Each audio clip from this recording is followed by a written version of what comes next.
어떤 삶을 살든 사랑만큼은 미루지 말 것.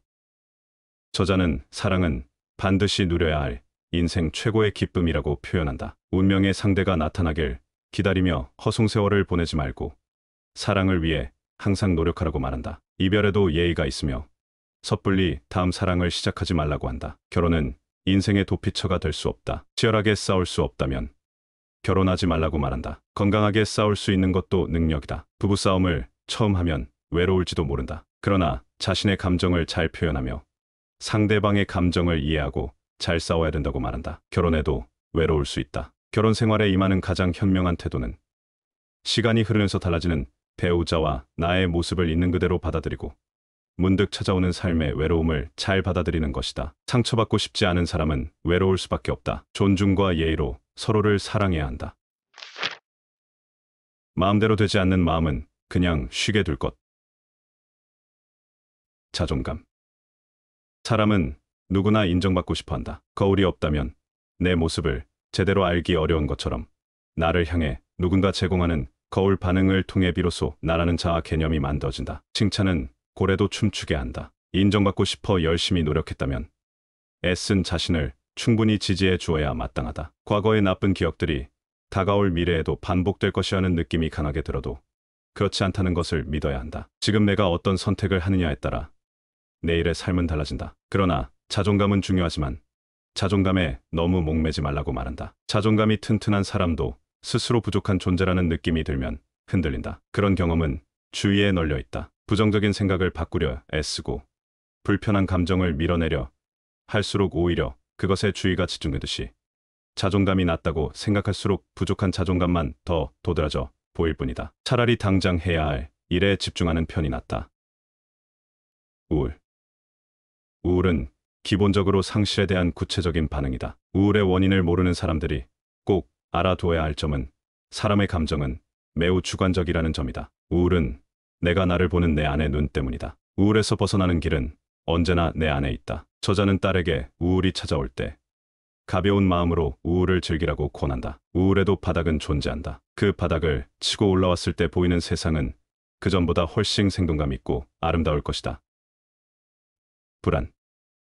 사람은 걱정이 많다. 불안은 버거운 존재다. 그래서 누구나 불안에서 벗어나고 싶어 한다. 그러나 인간은 불안을 안고 살아갈 수밖에 없는 존재다. 불안은 성장하고 싶다는 시그널이다. 물론 불안이 심해서 아무것도 못하면 적극적으로 그에 대한 방어가 필요하다. 불안을 잠재우는 가장 좋은 방법은 몸에게 일을 시키는 것이다. 몸이 바빠지면 당면, 과제를 해결하는데 에너지를 집중해야 해서 잡념은 자연스레 사라진다. 가끔 사는 일이 불안해지면 그 신호를 밀어내기만 할 것이 아니라 그 소리에 귀 기울여보는 태도가 필요하다. 그것은 성장의 시그널이자 인생을 잘 살고 있다는 증거니까.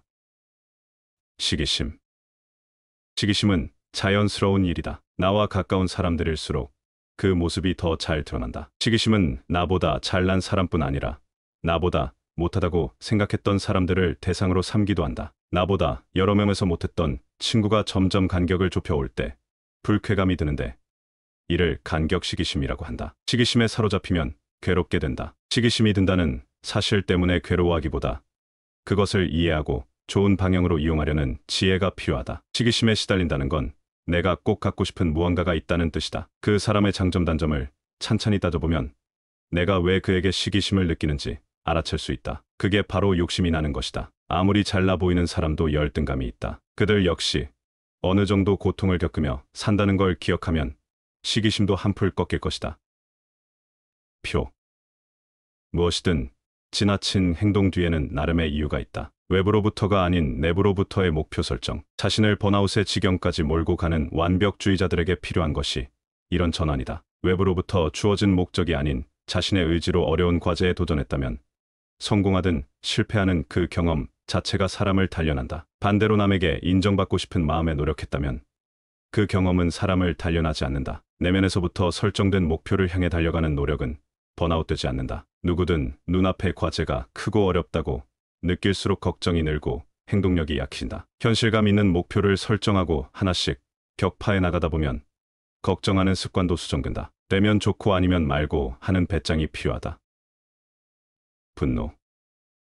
분노는 생존을 위해 반드시 필요한 힘이다. 많은 사람들은 분노를 부정적인 감정으로 보고 어떻게든 억누르려 한다. 분노는 다양한 얼굴로 모습을 드러낸다. 다른 사람에게 화내기, 차가워지기, 지나친 헌신, 너무 바른 예의 등이 있다. 자주 화가 나고 행동으로 연결된다면 외부가 아닌 내부의 마음을 들여다봐야 한다. 불교에서는 화가 일어나는 과정을 두 개의 화살로 설명한다. 첫 번째 화살은 상대방이 나에게 잘못을 했을 때 드는 불쾌감이고, 두 번째 화살은 감히 나에게 욕을 하다니 하며 분노해서 상대를 미워하고 죄책감을 갖는 것이다. 이 화살은 인정받고 싶고 사랑받고 싶은 내가 나에게 쏜 화살이다. 두 번째 화살은 피할 수 있다. 첫 번째 화살을 맞은 순간 화살을 연쇄적으로 쏘지 말고 그 사건 자체를 바라봐야 한다. 화를 우는 악이라고 생각하면 된다. 분노가 사그라들면 이성적 사고가 가능해진다. 화를 내기로 결심했다면 갈등 상황에만 초점을 맞춰야 한다. 모든 감정은 아는 만큼 관리가 가능하다.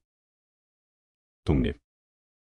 누구나 가슴속엔 엄마의 자리가 있다. 그렇지만 모든 사람들이 엄마에 대해 좋은 기억만 갖고 있는 것은 아니다. 가장 가깝지만 그만큼 날카롭고 깊은 상처를 주고 그만큼 많이 미워하는 모녀 사이. 누구나 엄마에 대한 원망과 애잔함을 함께 갖고 있다. 딸은 엄마로부터 독립하기 쉽지 않다. 엄마도 딸로부터 독립이 어렵다. 성인이 된 딸에게 애증의 대상인 내면의 엄마는 지워야 할 과거다.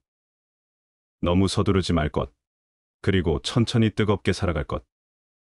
더 이상 부모 탓을 하지 말라. 저자가 정신과 환자 상담을 하다 보면 부모라는 거인으로 인해 무력감을 느끼는 환자가 있다. 그 이면에는 부모에 대한 분노가 있다. 부모로 인해 너무 많은 상처를 입었으므로 당연히 부모가 그 상처를 어루만져 줘야 한다고 생각한다. 그러나 부모 또한 불완전한 인간이다. 저자는 환자에게 현재의 무능감은 부모님 때문이 아니라 스스로에 대한 불확신에서 오는 것이며 이겨내야 할 것은 부모가 아니라 어리광을 부리고 있는 미숙한 자신이라 말한다. 우리는 다른 사람들이 좋다는 것, 세상이 인정해주는 것을 쫓느라 인생의 많은 시간을 허비한다. 인생의 마지막에 덜 후회하고 싶다면 주위의 기대에 맞추느라 소중한 삶을 낭비하면 안 된다. 그들이 내 삶을 대신 살아주지 않는다. 자본주의 사회에서 돈은 경제적 독립을 위한 필수 요소이고 독립적인 어른이 되기 위해 가장 먼저 스스로 해결해야 할 부분이다. 돈을 버는 일은 누군가 나를 필요로 하고 있다는 뜻이다. 돈은 자유를 선사한다. 그러나 돈에 대한 과도한 집착은 오히려 돈이 제공해준 자유를 몽땅 잃어버리게 만들기도 한다. 돈 때문에 울지 않으려면 돈에 대해 알아야 한다. 40이 넘으면 미의 기준이 달라진다. 40살 전까지는 외적 아름다움이 미의 기준이 된다. 그러나 40살이 지나면 서로 다른 스타일과 아름다움을 뽐낼 수 있게 된다. 그것은 내 삶을 얼마나 열심히 살았는지로 판명된다. 저자는 딸에게 무슨 일이 있어도 삶에 대한 호기심을 잃지 말라고 한다. 삶에서 재미를 잃지 말라고 한다.